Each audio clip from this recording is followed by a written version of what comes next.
Podcast Casos e Coisas.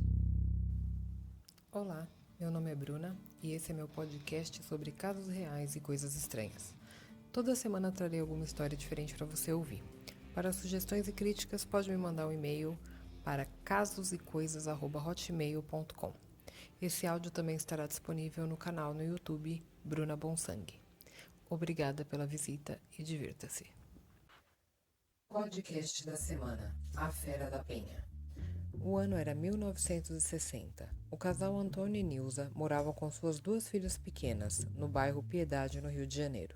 Ele saía para trabalhar e ela cuidava da casa e das crianças. E aos olhos das pessoas próximas, a família levava uma vida ótima. Entretanto, Antônio escondia um segredo. Estava se relacionando com outra mulher. Ele a conheceu em um trem na estação Pedro II, enquanto ia trabalhar. Seu nome era Neide Maria Maia Lopes. Tinha 22 anos, morava com os pais e era meio solitária. Dedicava seu tempo livre a ler revistas e livros de suspense e mistério. Era fã do escritor Nelson Rodrigues e lia sua coluna diariamente. Ela trabalhava no centro da cidade. A amizade se tornou um caso, e o que era para ser uma aventura rápida foi virando parte da rotina de Antônio. Durante 3 meses eles tiveram encontros constantes e intensos. Neide sabia que algo estava errado com seu novo namorado, mas não tinha coragem de perguntar e encerrar o romance, mas não imaginava que ele era casado e tinha uma família. Afinal, para ela, eles estavam em um relacionamento sério. Até que um dia, um amigo próximo de Antônio e que sabia da situação, revelou a Neide o que era escondido até então. Seu atual namorado tinha casa, esposa e 2 filhas. Recebendo a notícia no susto, Neide ficou brava, entrou em desespero e foi logo tirar satisfações com Antônio. Ela disse então que não aceitaria tal situação e que ele teria uma semana para acabar com o casamento e ficar só com ela. Antônio relutou, disse que não era bem assim, que era muito pouco tempo para resolver tudo, que não era tão simples equilibrar trabalho, casa, esposa, filhas e amante. Toda a situação era muito complexa. Obviamente, Antônio queria continuar com as 2 mulheres, mas pedia para ela um pouco de paciência, pois ele ia resolver tudo sim e iria ficar com ela. E nesse meio tempo eles continuaram juntos, mesmo sem ele resolver a situação.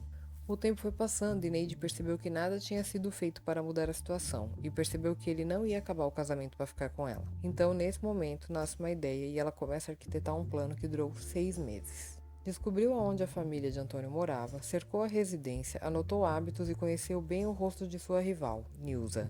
Um dia, sabendo que Antônio tinha saído para trabalhar, ela tomou coragem e bateu na porta da casa e falou: Nilza, tudo bem? Você se lembra de mim? Nós estudamos juntas. Aí o que a Nilza respondeu: No Duque de Caxias? Aí a Neide: Isso mesmo.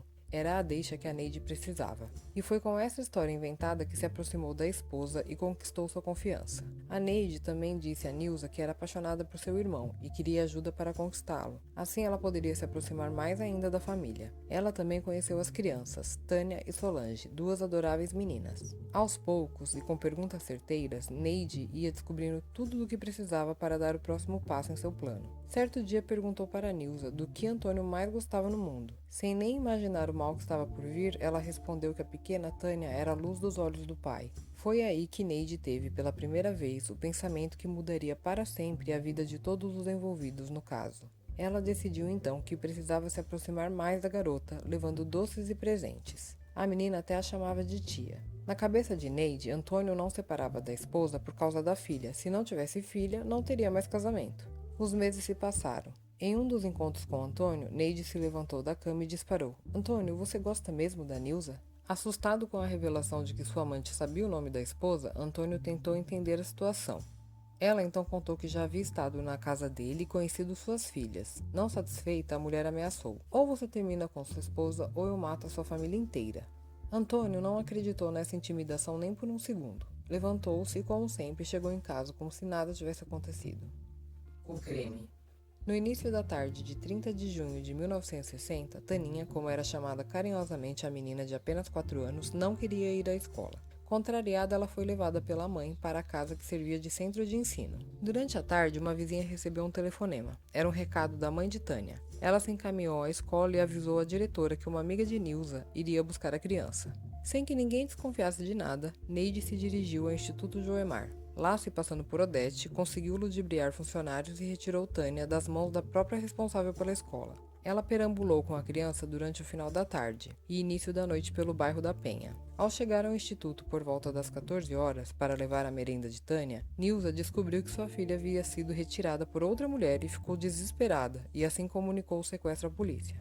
A notícia se espalhou e logo alcançou os ouvidos do radialista Saulo Gomes, que resolveu acompanhar o caso. Já na delegacia, a única pessoa com pistas sobre o caso era justamente Antônio. Assim que ouviu as características da sequestradora, ele teve certeza de que Neide estava envolvida no caso. Enquanto isso, ela havia levado a criança para a casa de uma amiga. Neide sabia que naquela região havia um matadouro e vários urubus sumiam com as carcaças de animais. Já na casa, Neide ficou conversando com a conhecida por algumas horas e disse estar cuidando da criança para uma amiga. Repentinamente, ela pediu uma tesoura, cortou um pedaço do cabelo de Taninha e o guardou na bolsa.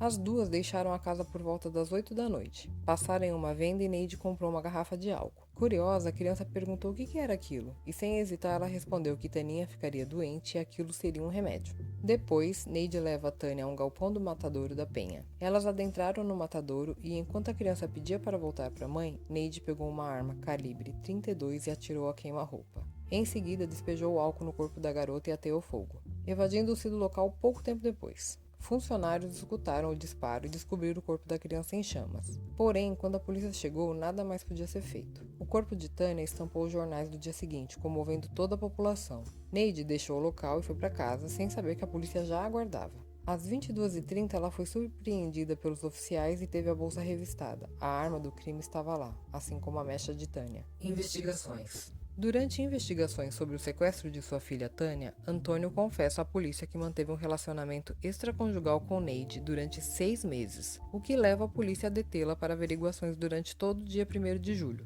Pressionada, Neide a princípio nega o crime diante das autoridades e da imprensa presentes. Levada à delegacia, ela permaneceu fria e negou qualquer participação no desaparecimento e na morte da criança. No local do crime, ela se recusou a olhar o cadáver e disse que contaria tudo quando voltassem. Entretanto, mesmo depois de 12 horas de interrogatório, ela continuou sem se entregar.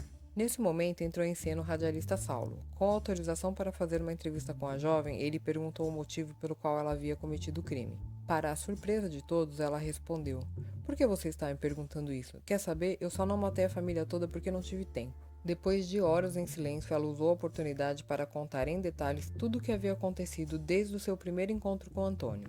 Detida no 24º distrito, bairro de Encantado, Neide precisou ser transferida ao prédio da Polícia Central por conta do risco de invasão da delegacia por parte dos populares.